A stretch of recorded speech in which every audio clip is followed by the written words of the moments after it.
नमस्कार, माउन्टेन समाचारमा स्वागत छ। म सुजन चालिसे। नमस्कार, म सुचिता बुढाथोकी। सुरुमा अहिलेसम्मका मुख्य समाचार।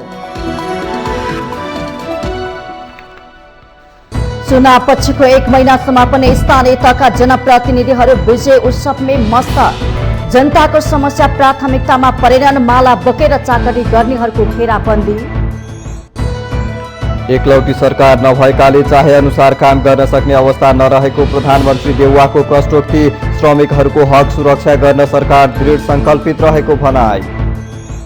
प्रधानमन्त्री देउवाको अमेरिका भ्रमणबारे संसदमा जानकारी गराउन मुख्य विपक्षी एमालेको माग। एमसीसी सम्झौता पारित गरेकै कारण नेपालमा महँगी बढेको नेपाल मजदुर किसान पार्टीको जिकिर। जसपाभित्रको विवाद चुलिँदै जाँदा पार्टी फुट्न सक्ने सम्मको आकलन। फरक पृष्ठभूमिका नेताहरूको गठजोडले बनेको पार्टी शक्ति सन्तुलनकै विवादले वर्षै पछि टुक्रने बाटोमा। पूर्वाधार क्षेत्रमा लगानी भित्र र तरलता अभाव कम गर्दै लगिने अर्थमन्त्री जनार्दन शर्माको भनाई। तरलता समस्या समाधान गर्न नीतिगत सुधार पनि गरिने जानकारी।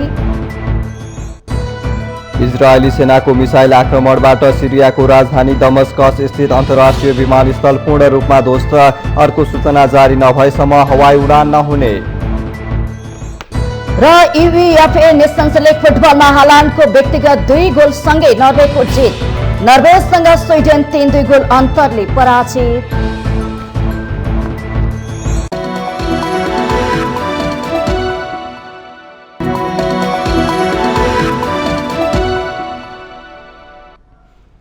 अब समाचार विस्तारमा।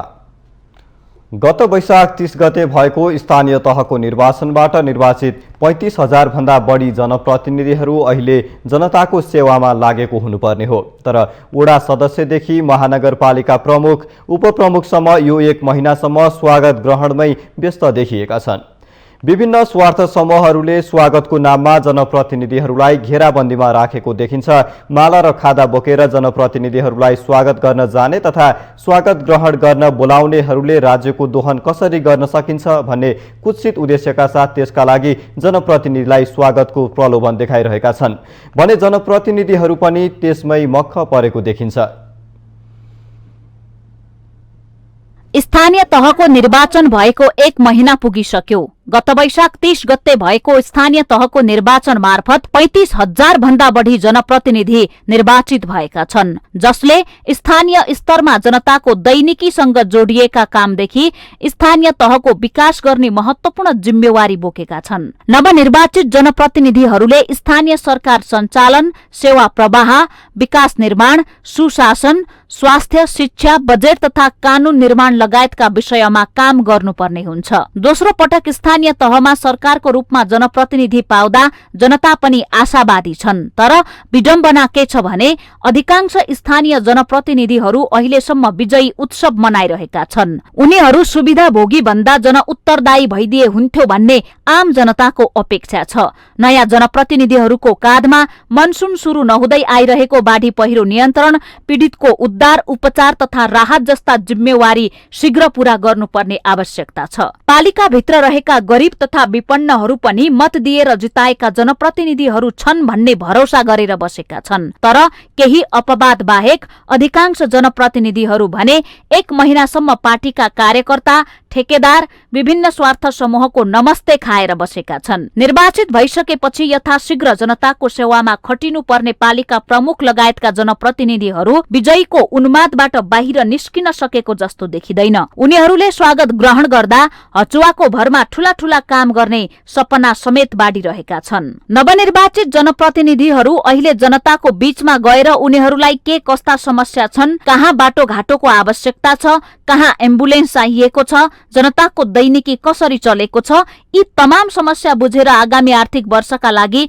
आवश्यकता र औचित्यको आधारमा विकासका योजना बनाउनतिर लाग्नुपर्ने हो। तर अधिकांश जनप्रतिनिधिहरू जनताको बीचमा जान सकिरहेका छैनन्। उनीहरू कार्यालयमा स्वागत ग्रहण गर्नमा व्यस्त छन्। यो 1 महिनाको अवधिमा प्राय जसो अधिकांश पालिकाको कार्यालयमा हातमा फूलमाला र खादा लिएर जनप्रतिनिधिलाई बधाई दिन आएकाहरूको भीड नै देखिन्छ। जनप्रतिनिधिहरूले समयको ख्याल गरेका छैनन्। उनीहरू त्यसैमा मक्ख परेका छन्। उसो त कसैले पनि अनावश्यक रूपमा जनप्रतिनिधिलाई अल्मल्याउने काम गर्नु हुँदैन। उनीहरूलाई काममा केन्द्रित गराउन सघाउनु पर्ने हुन्छ।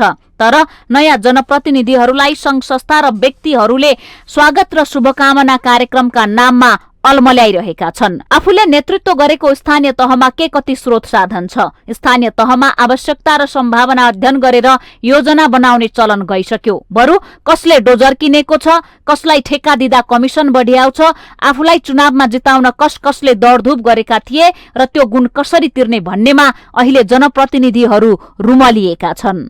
कतिपय जनप्रतिनिधिहरूको गलामा लगाइदिएको फूलको मालाले अनुहारै छोपिएको देखिन्छ। माला लगाइदिनेहरूका बीचमा समेत प्रतिस्पर्धा चलेको छ। बरु मन्दिरमा राखिएको मूर्तिमा श्रद्धाले चढाएको एउटै फूल भए पुग्छ, तर जनप्रतिनिधिहरूलाई स्वार्थ नै स्वार्थ मिसिएको भए पनि ठूलो र धेरै माला चाहिन्छ। राम्रो काम गर्नेहरूलाई जनताले लगाइदिएको सम्मानको माला स्वाभाविक हो, तर आफूलाई लाभ हुने देखेपछि लगाइदिने माला स्वागतको नाममा गरिने चाकडी हो। यस्तो अभ्यासले ढोंगी र चापलुसी गर्नेहरूको मनोबल मात्र बढाउँछ। त्यसैले विकासको क्रान्ति गर्छौं भन्ने बिगुल फुक्दै चुनावमा होमिएकाहरूले विजयी उत्सवमा धेरै समय खर्चिनु भन्दा समयको महत्व बुझेर काममा खटिन सक्नुपर्छ।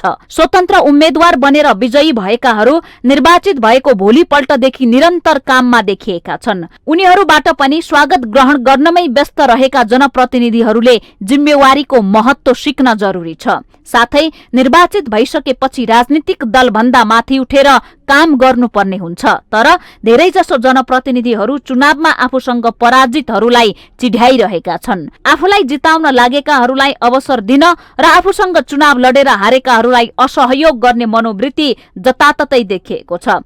जबकि निर्वाचित भइसकेपछि सबैको साझा व्यक्तिको रूपमा जनप्रतिनिधिहरूले काम गर्नुपर्ने हुन्छ। माउन्टेन टेलिभिजन एसडी राजनीतिक ब्यूरो। प्रधानमन्त्री एवं नेपाली कांग्रेसका सभापति शेरबहादुर देउवाले सरकार कांग्रेसको एकलौटी नभएकाले चाहे अनुसार धेरै काम गर्न सक्ने अवस्था नरहेको बताउनु भएको छ। प्रधानमन्त्री देउवाले कांग्रेसको एकलौटी सरकार नभएकाले नेपाल ट्रेड युनियन कांग्रेसले धेरै माग दावी गर्न नमिल्ने बताउनु भएको हो। नेपाल ट्रेड युनियन कांग्रेसको आइतबारबाट काठमाडौँमा शुरू भएको राष्ट्रिय सम्मेलनमा बोल्दै उहाँले श्रमिकहरूको हक अधिकारको सुरक्षा र उनीहरूको लागि आवश्यक सुविधा उपलब्ध गराउन सरकार दृढ संकल्पित रहेको पनि बताउनु भएको छ। प्रधानमन्त्री देउवाले नेपालको संविधान र कानूनले श्रमिकहरूको हक अधिकारलाई सुनिश्चित गरेको उल्लेख गर्दै त्यसलाई पूर्ण रूपमा कार्यान्वयन गराउन पनि सरकार प्रतिबद्ध रहेको बताउनु भएको छ। पछिल्लो समय रुस युक्रेन युद्धको कारण श्रम बजार प्रभावित भइरहेको उल्लेख गर्दै उहाँले यस्तो अवस्थामा श्रमिकहरूको समस्या समाधानको लागि सम्बन्धित सबै पक्षले ध्यान दिन जरुरी रहेको पनि बताउनु भएको छ। प्रधानमन्त्री देउवाले विपन्न र अनौपचारिक क्षेत्रमा कार्यरत मजदुरहरूको हितको लागि सरकारले योगदानमा आधारित सामाजिक सुरक्षा कार्यक्रम ल्याएको पनि स्मरण गराउनु भएको छ। विदितै छ मुलुकको सम्पूर्ण श्रमजीवीहरू अझ आर्थिक रूपले विभिन्न सामाजिक सुरक्षाको छाता भन्दा बाहिर रहेको औपचारिक श्रमिक स्वरोजगार व्यक्तिलाई लक्षित गरी सरकारले योगदानमा आधारित सामाजिक सुरक्षा ऐन 2074लाई पारित गर्न लागू गरेको छ। प्रधानमन्त्री देउवाले श्रम ऐन 2074 र योगदानमा आधारित सामाजिक सुरक्षा ऐन 2074 पूर्ण रूपमा कार्यान्वयन गर्ने प्रतिबद्धता जनाउनु भएको छ। उहाँले सरकारले सामाजिक सुरक्षा कोषबाट सबैभन्दा बढी श्रमिकहरूलाई नै लाभान्वित हुने विश्वास लिएको पनि बताउनु भएको छ।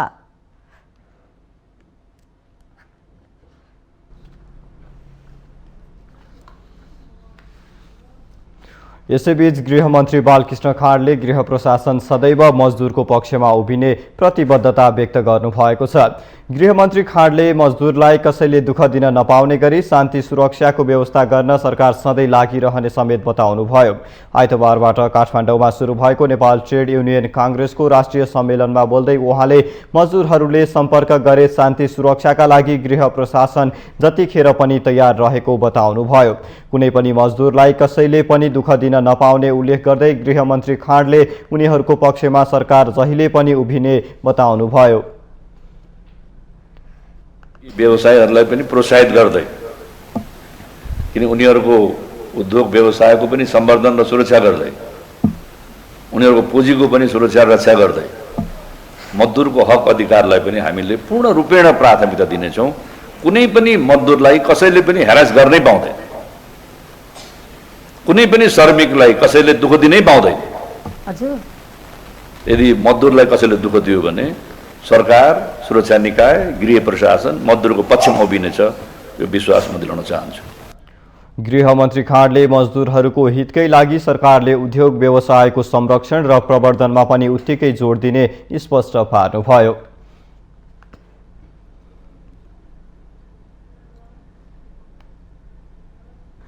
जनता समाजवादी पार्टी जसपाभित्रको विवाद चुलिँदै जाँदा पार्टी फुट्न सक्ने सम्मको आकलन गर्न थालिएको छ।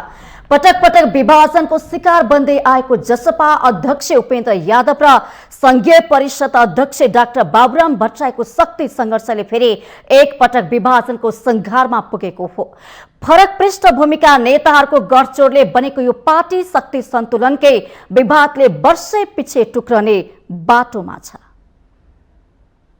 जनता समाजवादी पार्टी जसपामा अहिले विवाद चुलिँदै गएको छ। पार्टी अध्यक्ष उपेन्द्र यादव र संघीय परिषद अध्यक्ष डाक्टर बाबुराम भट्टराई पक्षधरबीच विगतबाटै देखिँदै आएको असहमति अहिले झनै चर्किएको छ। जसपामा विशेष गरी निर्वाचन मत परिणाम रिक्त रहेको एक अध्यक्ष पदपूर्ति र मन्त्री फेरबदललाई लिएर विवाद बढ्दै गएको हो। गत साल भदौमा जसपा विभाजन भएर महन्त ठाकुर अलगिएपछि एक अध्यक्ष पद खाली छ, जसमा भट्टराई वा वरिष्ठ नेता अशोक राईलाई ल्याउनु पर्ने भन्दै स्थानीय निर्वाचन अघिदेखि नै आवाज उठ्दै आएको थियो। अध्यक्ष यादवले एकलौटी ढंगले पार्टी सञ्चालन गरेको भन्दै असन्तुष्ट भट्टराई पक्षले पार्टी विभाजन गर्न सक्ने सम्मको आकलन गरिएको छ। यादव पक्षले भने पार्टीमा ठूलो असन्तुष्टि नदेखिएको र विभाजनको कुनै संकेत नरहेको दावी गर्दै आएको छ।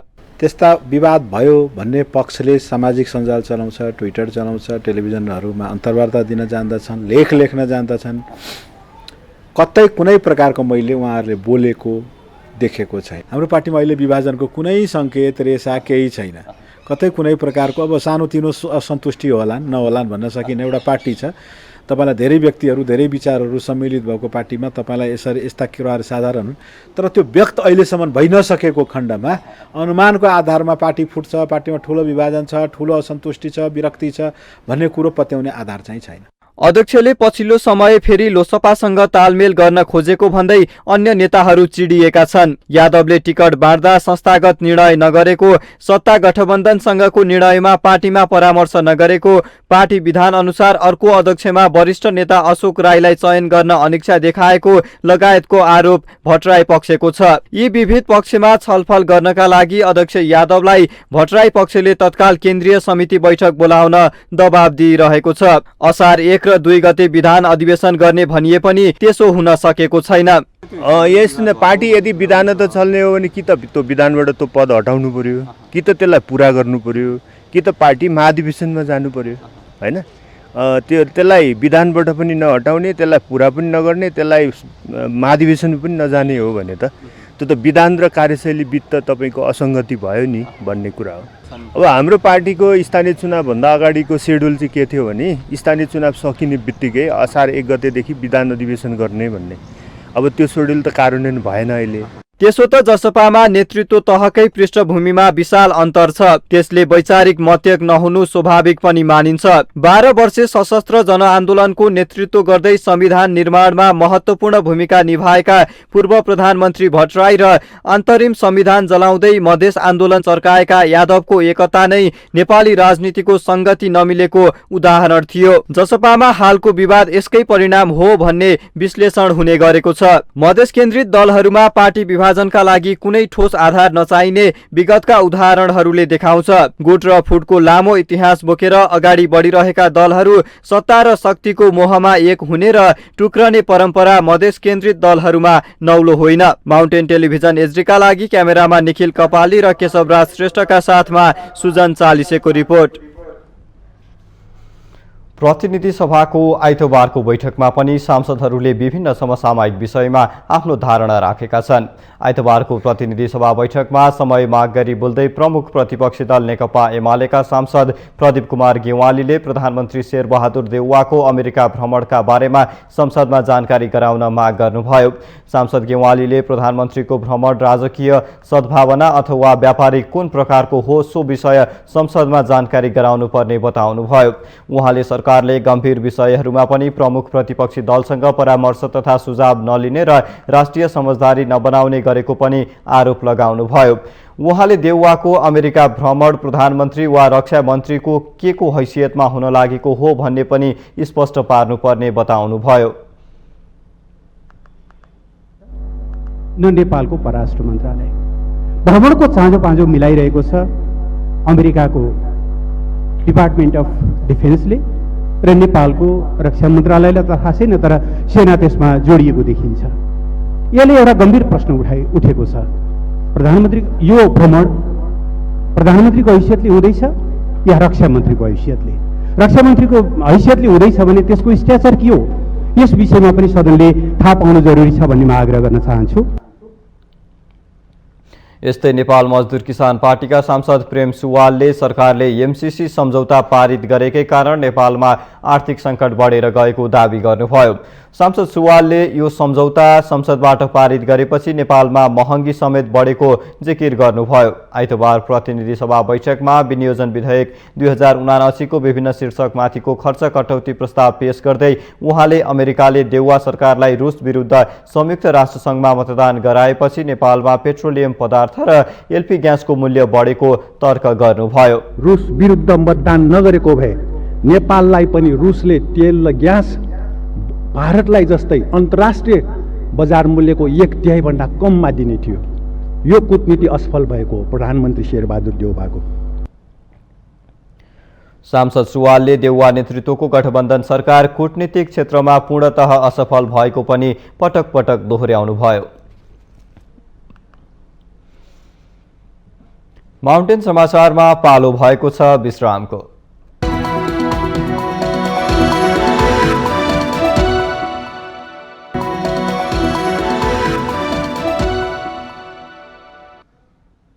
विश्रामपछि स्वागत छ। अब बाँकी समाचार।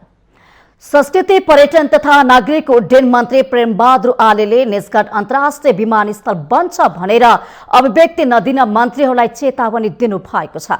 आइतबार त्रिभुवन अन्तर्राष्ट्रिय विमानस्थल गौचरको प्रस्तावित आन्तरिक टर्मिनल भवनको शिलान्यास गर्दै मन्त्री आलेले सरकारले आगामी आर्थिक वर्षको लागि छुट्याएको बजेटप्रति आपत्ति जनाउँदै विमानस्थल बन्छ भनेर अव्यावहारिक कुरा नगर्न मन्त्रीहरूलाई चेतावनी दिनु भएको छ। उहाँले 26 करोड बजेट छुट्याएर अन्तर्राष्ट्रिय विमानस्थल नबन्ने बताउनु भएको छ। मन्त्री आलेले अर्थमन्त्री जनार्दन शर्मा प्रति लक्षित गर्दै केही मन्त्रीहरूले निजगढ विमानस्थल बनाउँछौं भनिरहेको तर बजेटमा भने 26 करोड रुपियाँ मात्रै छुट्याएको भन्दै अव्यावहारिक कुरा गर्न नमिले तर्क गर्नुभयो।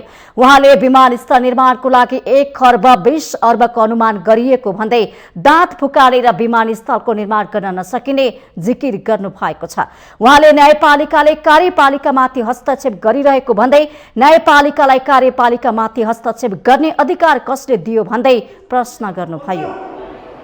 1 खर्ब 20 अर्ब त्यसको चाहिँ लागत एस्टिमेट छ, तर हामीले बजेट पाएका छौँ जम्मा 26 करोड। त्यसमा एयरपोर्ट बन्छ भन्नेलाई म भन्न चाहन्छु, यस्ता कुरा नगरौँ। अब मधेसी जनता जहिले पनि रैती हुनुपर्ने अवस्था देखेछु मैले।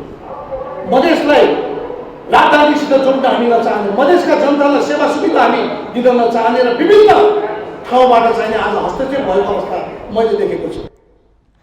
कार्यक्रममा बोल्दै नेपाल नागरिक उड्डयन प्राधिकरणका महानिर्देशक प्रदीप अधिकारीले हेलिकप्टर कम्पनीहरूलाई त्रिभुवन अन्तर्राष्ट्रिय विमानस्थलमा उडान अवतरण गर्दा परेको कठिनाईलाई मध्यनजर गरेर भक्तपुरको नलिनचोकमा करिब 32 रोपनी जग्गामा हेलिप्याड निर्माणको लागि बोलपत्र आह्वान गरेको बताउनु भएको छ। उहाँले आगामी आर्थिक वर्षभित्रमा हेलिप्याडको काम सकिने बताउनु भएको हो। लागि बोलपत्र आह्वान गरिसकेको अवस्था छ। आगामी वर्षभित्रमा, आगामी आर्थिक वर्षभित्रमा त्यो हेलिप्याडको काम पनि सकिनेछ। यसो गरी हेर्दाखेरि हाम्रो अहिलेको नेतृत्व र अहिले हाम्रो प्राधिकरणको व्यवस्थापन पूर्वाधारको क्षेत्रमा लगानी र चाहिँ हवाई उड्डयन सुरक्षामा चाहिँ हामीले गरेको प्रगति, यी दुईटा लक्ष्यलाई लिएर हामी अहिले हिँडेका छौँ। र महानिर्देशक अधिकारीले त्रिभुवन अन्तर्राष्ट्रिय विमानस्थलको टर्मिनल भवन धेरै पुरानो भएकोले निकट भविष्यमा नै त्रिभुवन विमानस्थलको अर्को टर्मिनल भवनको खरिद प्रक्रिया सुरु गर्ने बताउनु भएको छ। आइतबार नै त्रिभुवन विमानस्थलको आन्तरिक टर्मिनल भवनको स्टोराइल हलको विस्तारित कक्ष तथा बुटिक अवधारणा अनुसार नवनिर्मित फाउन्डेसन सहितको रोटरी फाउन्डेसनको पनि उद्घाटन भएको छ।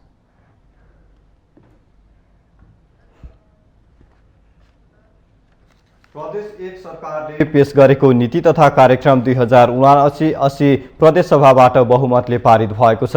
आइतबार बसेको प्रदेश सभा बैठकले आगामी आर्थिक वर्षको नीति कार्यक्रम पारित गरेको हो।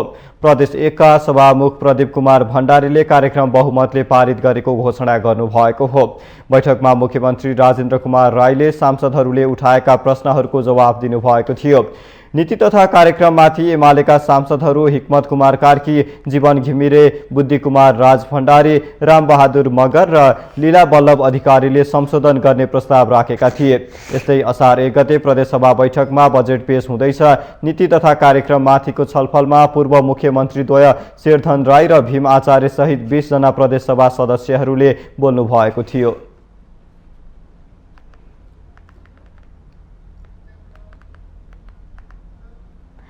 स्थानीय निर्वाचन सकेको 1 महिना भइसकेको छ। निर्वाचित 35,000 जनप्रतिनिधिहरू आफ्नो जिम्मेवारीलाई बुझेर जनताको लागि काम गर्नतिर भन्दा पनि विजय उत्सवमा माला खादा लगाएर स्वागत ग्रहण गर्नतर्फ नै मक्ख देखिन्छन्।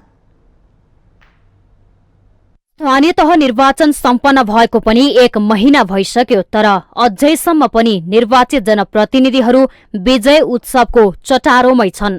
कोही आफूलाई जिताएको टिमले बोलाएको त कोही पार्टीको कार्यक्रम भन्दै फूल माला खादा र अबिर थाप्नमै मस्त छन्।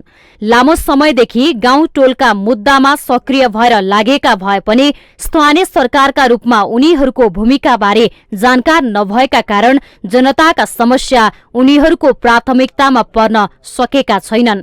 जनप्रतिनिधिहरूलाई पहिले तालिम आवश्यक रहेको महसुस उनीहरूलाई पनि भएको छ। सम्मान लिने कार्यक्रम त हाम्रो हिजोसम्म नि गरिरहेको थियो। मैले उहाँहरूलाई भने यो नगर्नुहोस्, अब काम गर्न दिनुहोस्, काम गर्नुपर्छ नि। मेरो त कामहरू पनि धेरै सुरु भइसकेका छन्, काम गर्दैछौँ। उहाँहरूले सघाउनु भयो, मिहिनेत गरेर जिताउनु भयो। त्यसले पनि उहाँहरूले बोलाउँदाखेरि नजाँदाखेरि चाहिँ अलिकति उहाँहरूको पनि मन दुख्दो रहेछ। जस्तो अब हामी विकासकै कुरा गर्छौँ, विकासको कुराको चाहिँ सम्झौता गर्ने कुराहरू पनि उहाँहरूलाई कसरी गरिन्छ भन्ने कुराहरू अनुभव रहन्छ। त्यस कारणले नि उहाँहरूलाई चाहिँ यो प्रक्रिया यो छ, यो गर्नुपर्छ भन्ने खालको हामीले ट्रेनिङ पनि दिने। स्थानीय तहको विकास, निर्माण, सुशासन र स्थानीयहरूको जीवनस्तर वृद्धिसँग प्रत्यक्ष जोडिएर काम गर्ने जनप्रतिनिधिहरूले निर्वाचित भएको 1 महिनासम्म पनि आफ्नो प्राथमिकता निर्धारण गर्न चुकेको देखिन्छ। संघीयतापछि दोस्रो पटक स्थानीयहरूले सरकारको रूपमा जनप्रतिनिधि पाएकाले उनीहरूप्रति विकास र समृद्धिका मुद्दामा आशावादी छन्। जनताले वर्षेनी भोग्दै आइरहेका हिलामे सडक, वर्षाका कारण आउने बाढी पहिरो, फोहोर व्यवस्थापनदेखि लिएर स्वास्थ्य चौकी, खानेपानीसम्मको समस्याको समाधान नयाँ आएका जनप्रतिनिधिहरूले पूरा गर्छन् भन्नेमा ढुक्क छन्। तर अफसोस, अपवाद बाहेक जनप्रतिनिधिहरूलाई सामान्य ज्ञानको पनि जानकारी छैन। यसको परिणाम आउनको लागि नै हप्ता 10 दिनदेखि 15 दिनसम्म लाग्यो र बाँकी रहेको जो निर्वाचित जनप्रतिनिधिहरू हुन्छ उहाँहरूलाई चाहिँ एउटा बधाई दिने, शुभकामना दिने एउटा प्रक्रिया चाहिँ निरन्तरता भइराखेको जुन हामीले आवाज गरेका छौँ। यसको पछाडि कस्तो छ भने वडा र गाउँपालिकाको पालिकाहरूको जुन निर्वाचन भयो, भइसकेपछि तपाईँको फेरि कार्यपालिकाको पनि चुनाव गर्नुपर्ने। शुभकामना बधाई भन्दा पनि बढी जनमुखी भएर जनताहरूको चाहिँ सेवामा आफ्नो कार्य चाहिँ कुशलताका लागि कार्यस्थलमा गएर काम गर्नुपर्ने अवस्था चाहिँ हो। निश्चय पनि यो हो। सबै विषयको विज्ञ कोही हुँदैन, तर जुन जिम्मेवारीमा आफू पुगिन्छ त्यहाँ आफ्नो भूमिका कस्तो हो त्यसको सामान्य जानकारी अनिवार्य नै राख्नुपर्छ। त्यसो त निर्वाचित भएर आउने जनप्रतिनिधिहरूलाई संघीय मामिला तथा सामान्य प्रशासन मन्त्रालय र सम्बन्धित प्रदेशबाट प्रशिक्षण तालिम दिइने गरेको छ। तर जनप्रतिनिधिहरू 1 महिना भइसक्दासम्म आफ्नो कार्यकक्षमा कम, जितको खुशियाली बाँड्न शुभकामना आदान प्रदान गर्न भन्दै साथीभाइ आफन्त कहाँ अधिक समय व्यतीत गरिरहेका छन्। जुन दिन छानियो त्यही दिन अबिर जात र सिन्दुर भयो। भोलिपल्टदेखि जनताको काममा तल्लीन हुनुपर्नेमा शुभकामना खाने र पिर्के सलामी खाने बाहेक अरू काम केही हुन सकेनन्। यसले गर्दा गरिब जनताहरूको जोसुकै होस् गरिब धनी यी काममा तल्लीन हुनुपर्ने अवस्था हुँदाहुँदै उहाँले आफ्नो शपथ खाएर पनि कुनै काममा उहाँ अगाडि बढ्न सक्नु भएन, आउन सक्नु भएन। जनताहरूका समस्या केन्द्रीय सरकारसम्म पुर्याउन सकस भएकाले स्थानीय सरकारको निर्माण भएको हो। यसको मर्म अनुरूप जनप्रतिनिधिहरूले विषय विज्ञहरूको राय लिने, अनुमोदित नीति, योजना र कार्यक्रम निर्माण, प्राप्त हक अधिकारको कार्यान्वयन एवं तत्कालीन, मध्यकालीन र दीर्घकालीन दृष्टिकोण निर्माण लगायतका विषयमा स्थानीय तहका सरकारहरूले प्राथमिकतामा राखेर अघि बढेमा मात्रै परिणाममुखी काम देखिन सक्छ। माउन्टेन टेलिभिजन एचडीका लागि बिन्दु अधिकारीको रिपोर्ट। माउन्टेन समाचारमा पालो भएको छ विश्रामको।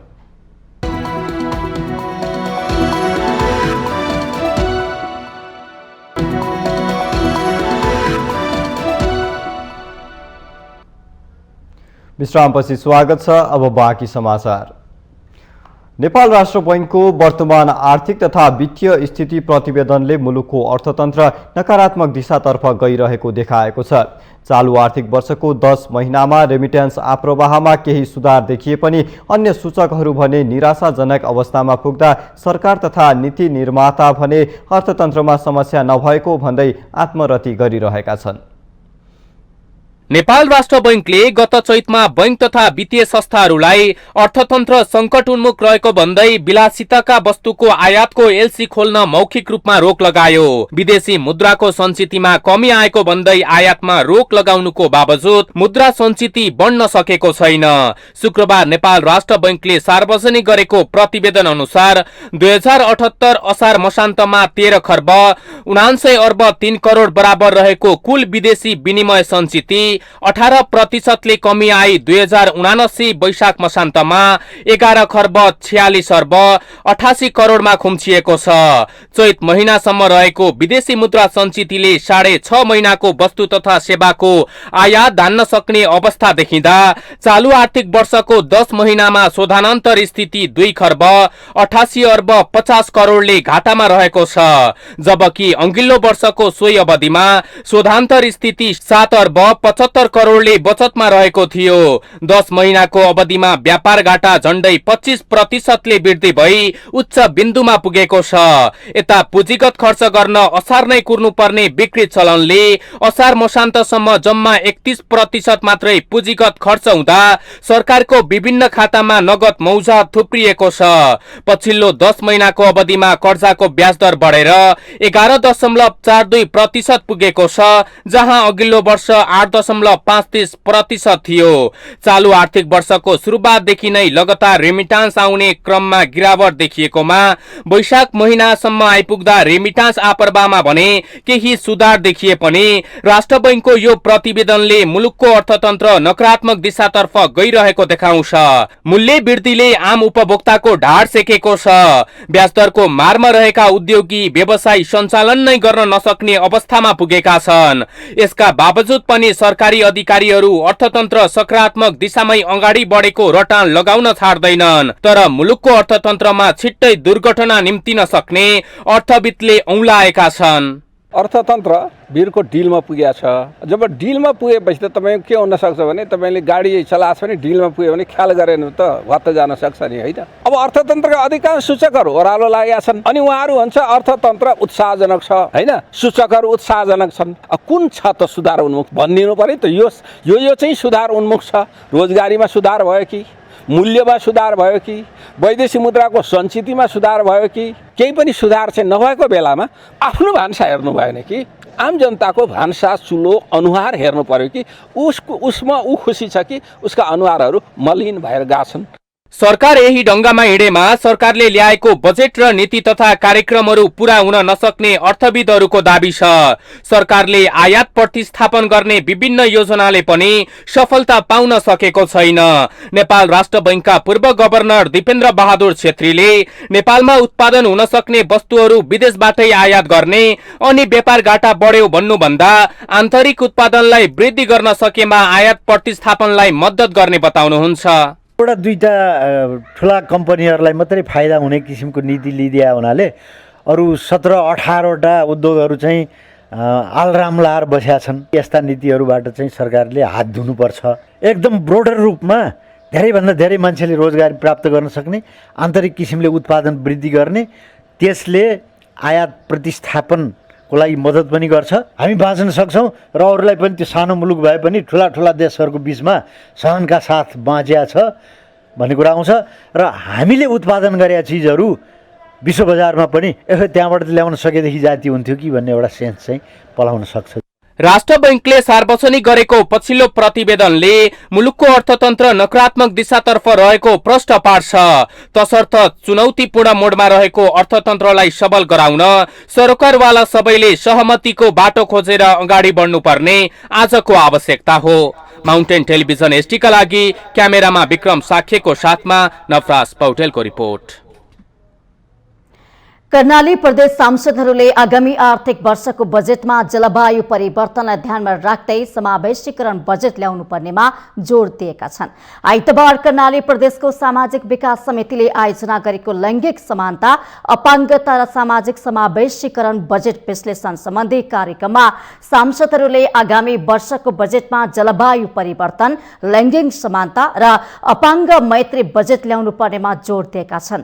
कार्यक्रममा बोल्दै सामाजिक विकास समितिका अध्यक्ष देवी ओलीले लैंगिक समावेशीकरण र जलवायु परिवर्तनमा जनप्रतिनिधिहरूको चासो र चिन्ता बढेको प्रति खुशी प्रकट गर्नुभयो।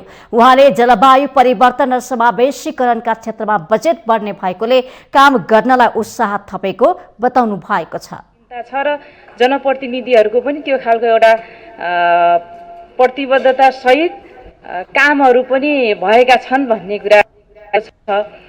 जो लैंगिक उत्तरदायी बजेटदेखि लिएर त्यो बजेट विश्लेषण गरेको कुरामा प्रवृत्ति हेर्दाखेरि बढ्दो छ भन्नुभएको छ। यसले हामीलाई झन् उत्साह थपेको छ।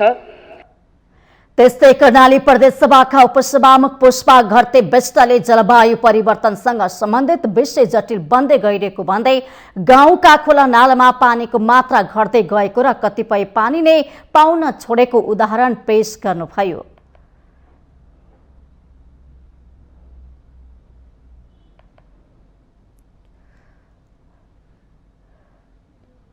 कर्णाली प्रदेश सांसद दल रावलले कर्णालीका महिलाको समस्या अन्त्य गर्न छाउपडी प्रथा विरुद्धको कार्यक्रम अघि सारेको जानकारी दिँदै हिमाल रहेको कर्णालीलाई जलवायु परिवर्तनको मारबाट बचाउन प्रदेश सरकारले योजना ल्याउनु पर्ने सुझाव दिनुभएको छ।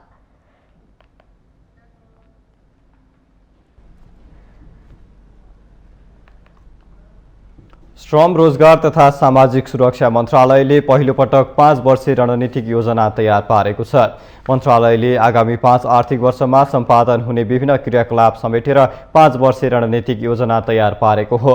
मन्त्रालयबाट सम्पादन हुने क्रियाकलापको मार्गदर्शन गर्न र कामलाई नतिजामूलक बनाउन 5 वर्षे रणनीतिक योजना तयार गरिएको श्रम, रोजगार तथा सामाजिक सुरक्षा मन्त्री कृष्ण कुमार श्रेष्ठले बताउनुभयो।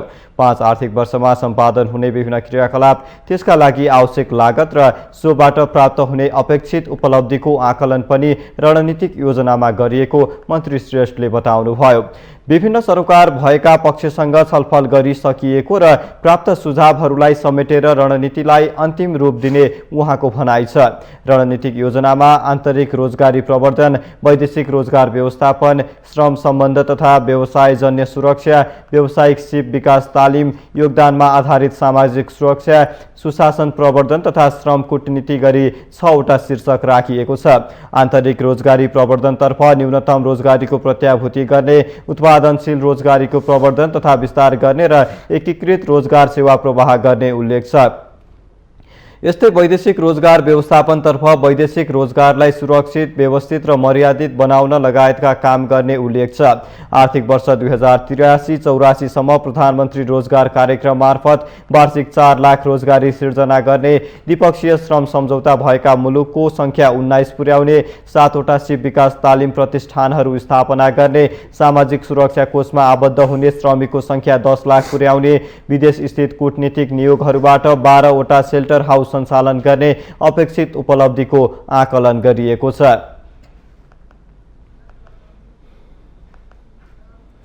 सुनसरीमा बर्खैयामा कोशी नदीले गर्न सक्ने कटान नियन्त्रणको लागि पहल थालिएको छ, जसको लागि भारत सरकारले स्थापना गरेको गंगा फल्ट कन्ट्रोल कमिसन मार्फत बनेको प्रोजेक्टले कोशीमा कटान नियन्त्रणको काम सुरु गरेको हो। कोशी प्रोजेक्टले अहिलेसम्म कोशी टप्पु वन्यजन्तु आरक्ष भित्रको 23.52 नम्बरको स्पर नजिकको भागलाई जोखिम मानेको छ। कोशी ब्यारेज हुँदै आउने 23.52 नम्बरको यो स्परको भाग बाहेक 27.88 मा समेत बढी जोखिम रहेको भारतीय पक्षले मानेको छ। यो भागमा पनि पूर्वतर्फ कोशी नदीले बहाव बढाएपछि कटान हुन थालेको अवस्था छ। वर्षायाम सुरु हुन साथ भारतीय पक्षले जोखिम भएका स्परहरूमा काम गरिरहेको छ। भारतीय पक्षले जेठ यता वर्षायामको महिनाभर 24 घण्टा बाढीको स्याटेलाइट तस्बिरहरूको अध्ययन गरिरहेको जनाएको छ। कोशी नदीको स्वभाव छिनछिनमै परिवर्तन हुने भएका कारण भारतीय पक्षले गम्भीर रूपमा यसले पार्न सक्ने असरलाई न्यूनीकरणको काम गरिरहेको जनाएको छ। कोशी टप्पु आरक्ष भित्र रहेका जंगली हात्तीका कारण बाँध सुरक्षा गर्न बसेका कामदारहरूलाई असुरक्षा बढेको बताउँदै त्यसका लागि आरक्षले उचित सुरक्षा प्रदान गर्नुपर्ने भारतीय पक्षको माग छ। During the flood period, all the day and night we do patrols in batches and we keep watch.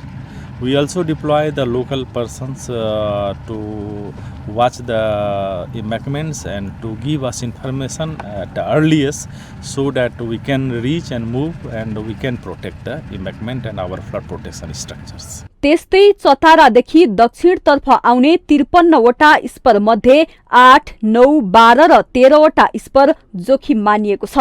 जेठ मसान्तदेखि असोजसम्म भारतीय पक्षका इन्जिनियर र कामदारहरू सक्रिय भएर कोशी नदीमा आउने बाढी नियन्त्रणमा खटिने जिल्ला प्रशासन कार्यालय सुनसरीले जनाएको छ।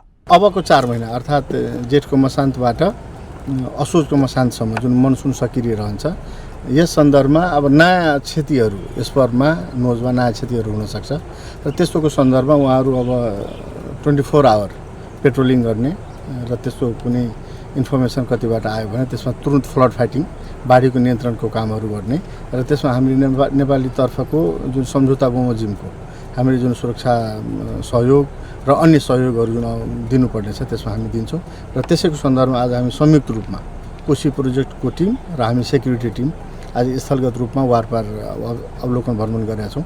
यस वर्ष वर्षायामको समयमा नेपालको पूर्वी भागमा अधिक पानी पर्ने जल तथा मौसम पूर्वानुमान महाशाखाको अनुमान छ। यसै कारण भारत बिहार राज्यको पटनामा रहेको गंगा फ्लड कन्ट्रोल कमिसनको टोली कोशी अध्ययन र निरीक्षणको लागि नेपाल आएर सम्भावित क्षति न्यूनीकरणको काम थालेको हो। माउन्टेन टेलिभिजन एचडी का लागि सुनसरी सहकर्मी विनोद आचार्यको रिपोर्ट। इलामको देउमाई नगरपालिका स्थित मंगलबारे बहुमुखी क्याम्पस आवश्यक सबै मापदण्ड पूरा गर्दै विश्वविद्यालय अनुदान आयोगबाट QAA सर्टिफाइड हुने क्रममा रहेको छ। क्याम्पसले QAA सर्टिफाइड मान्यता पाएमा विद्यार्थीले अन्तर्राष्ट्रिय स्तरका विश्वविद्यालयहरूमा सोझै प्रतिस्पर्धा गर्न पाउनेछन्। इलामको देउमाई नगरपालिका स्थित मंगलबारे बहुमुखी क्याम्पसले पश्चिमी इलाममा उच्च शिक्षा प्रदान गर्दै आइरहेको छ। 2063 सालमा स्थापित क्याम्पस प्रदेश सरकार र नगरपालिकाको सहयोगमा विश्वविद्यालय अनुदान आयोगबाट QAA सर्टिफाइड हुने क्रममा रहेको छ। त्रिभुवन विश्वविद्यालयबाट सम्बन्धन प्राप्त सामुदायिक क्याम्पस मध्ये उक्त क्याम्पसले छोटो समयमै उच्च प्रगति गर्न सफल भएको हो। इलामका अधिकांश विद्यार्थीको रोजाइमा परेको क्याम्पसमा मापदण्ड अनुसारका पूर्वाधार निर्माण गरिएको छ। खासै अहिले एक चाहिँ प्राविधिक शिक्षालाई जुन व्यावहारिक शिक्षालाई जोड दिइरहेको छ र यो सँगै अहिले हाम्रो चाहिँ यो चाहिँ जुन विश्वविद्यालय अनुदान आयोगबाट युजिसीबाट चाहिँ क्युए सर्टिफाइडको क्रममा रहेको हाम्रो पिआरटी पिभिटी सकेर हामी साइकल कम्पिटिसन सकिसकेका छौँ र अहिले चाहिँ हामीले प्रविधिको प्रयोग गरेर हामीले चाहिँ केही कक्षाहरू कोठारमा सिसी क्यामेरा जडान गरी हामीले कक्षाहरू सञ्चालन र पावर पोइन्ट प्रेजेन्टेसन त्यस्तै गरी रिसर्चमा हामी विद्यार्थीलाई लगाएर चाहिँ कसरी व्यावहारिक चिज कसरी अनुसन्धानमूलक शिक्षा दिने भन्ने त्यसमा जोड दिइरहेका छौँ। व्यावहारिक शिक्षालाई महत्त्व दिएर व्यवस्थापन अगाडि बढाइएको क्याम्पसमा प्रविधि मैत्री कक्षाहरू सञ्चालन गरिएको छ।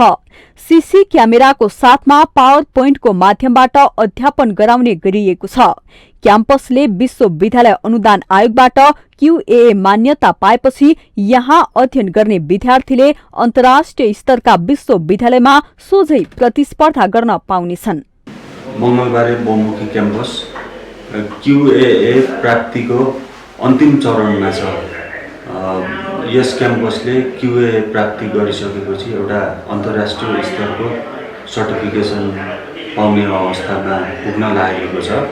यो भए पश्चात चाहिँ यस क्षेत्रका विद्यार्थीहरूले चाहिँ अन्तर्राष्ट्रिय युनिभर्सिटीहरूमा सिधै गएर भर्ना लिन सक्ने अवस्था छ। क्याम्पसमा भौतिक पूर्वाधार निर्माण, फर्निचर र अन्य पूर्वाधारमा प्रदेश सरकारले 10 लाख रुपैयाँ उपलब्ध गराएको छ। यस्तै पुस्तकालय व्यवस्थापन, शौचालय र महिला कक्ष समेत निर्माण गरिएको छ। यसका साथै क्याम्पसमा अध्ययनरत विद्यार्थीको छात्रवृत्तिका लागि 62 लाखको अक्षय कोष स्थापना गरिएको छ। मेरा इष्टमित्र नातागोता भाइ बहिनीहरूले यो देश मात्रै नभएर बाहिर देशका इष्टमित्रले पनि यस क्याम्पसलाई नगद पैसा दिएर करिब हामी 65 लाखको छेउछाउमा पुगिसकेका छौँ।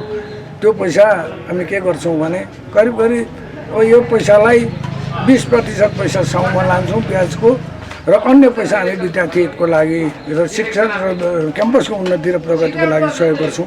क्याम्पसमा हाल 3वटा विषयमा अध्यापन भइरहेको छ।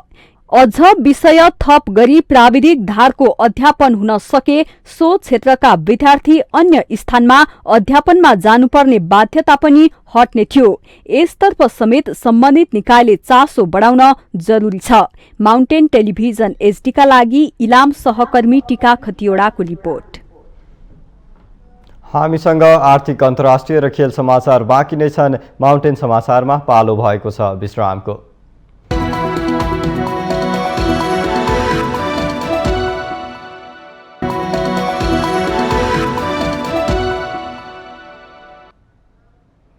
विश्रामपछि स्वागत छ। अब पालो आर्थिक समाचारको।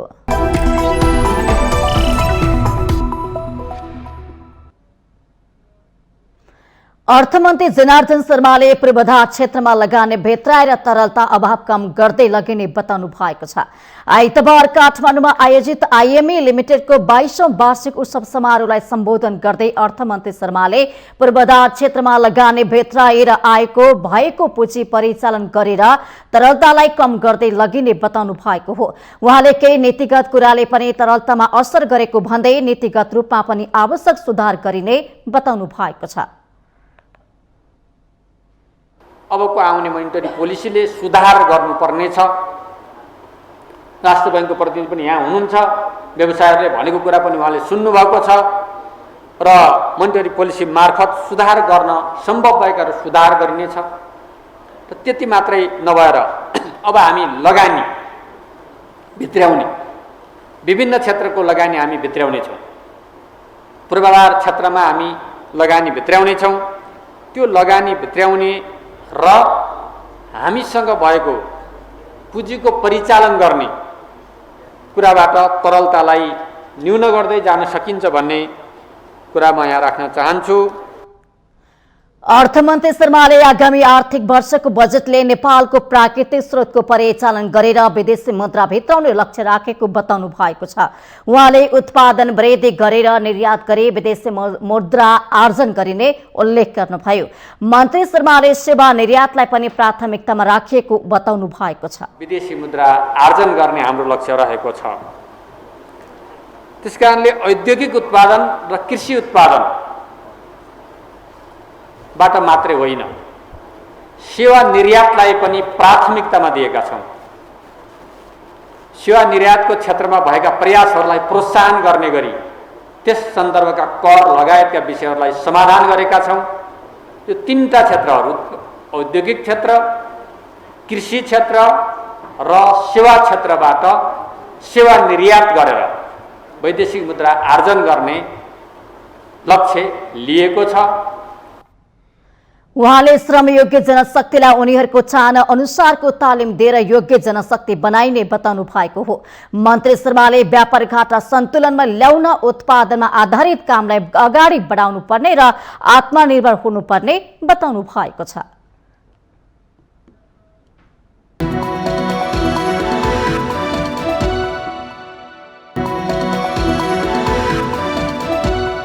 विश्रामपछि स्वागत छ। यो सँगै हामी माउन्टेन समाचारको अन्त्यमा आइपुगेका छौं।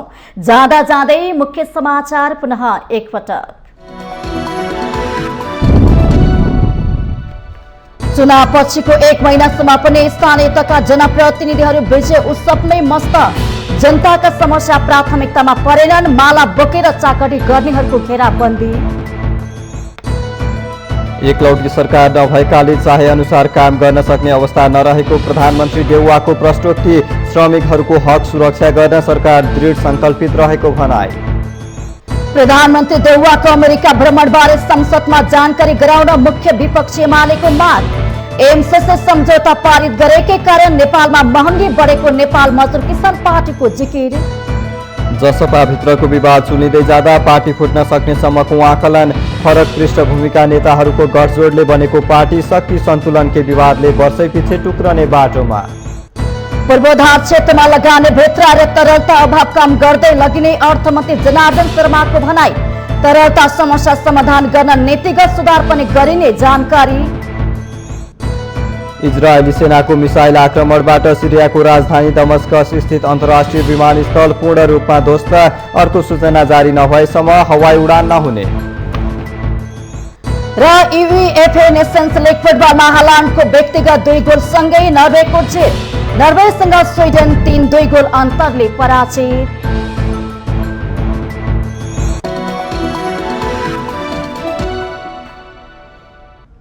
माउन्टेन समाचार अहिलेलाई यति नै। सत्य, तथ्य र निष्पक्ष समाचारका लागि माउन्टेन टेलिभिजन HD हेर्दै रहनुहोला। नमस्कार।